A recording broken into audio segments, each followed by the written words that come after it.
A lot of coaches and players talk about how the success of the defensive line and really the front seven starts with you and what you do inside.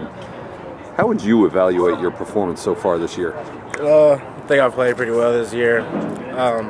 Teammates around me definitely helped a lot.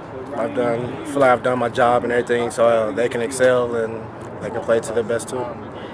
Defensive ends, linebackers will talk about how when they get a sack or when they make a play, it's because you tied up blockers. You're obviously a competitive guy. How do you measure your own performance when you look at a stat sheet and maybe you didn't have a whole pile of tackles or sacks, but what do you look at when you're grading yourself? I don't necessarily have to look at the tackles because, in our system, I'm not supposed to get that many, but when T. Reed or Marcus, somebody gets a sack, I take it as one of mine too because I had tie up somebody and they got one-on-one or came free. Do you enjoy that the nature of that position where you're taking a beating inside, other guys are getting sort of the headlines and the glory? Actually, I don't mind it. It's not that bad. It's tough down there, but it's not that bad. Is that something that's born into you, or do you have to develop that attitude and that mentality to wage war for the other guys? I don't know. Maybe it's just developed, I guess. But like I said, it's not that bad. I don't mind doing it. I enjoy it, actually. Where's this team's head right now? You waded through a pretty tough non-conference schedule. You're now back to 500 with a couple of games to go going down to Rice. What's the confidence level and the attitude like as you get ready to go down to Rice? Just get that 6th win. We're taking it one game at a time. We got Rice next week, and we got to take care of them before anything else happens.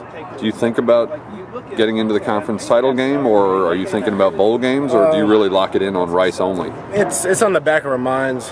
We need some help to get to the conference championship, but we really need to just worry about Rice first before we move on. If you make it back to a bowl game this year, it'll be the first time in school history that SMU's gone to 4 bowls in 4 years.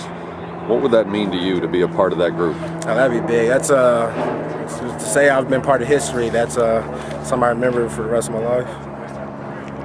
You've beaten Rice a couple of times in recent years, but traditionally over the last 20 years, it's been kind of a tough place to play for SMU down there.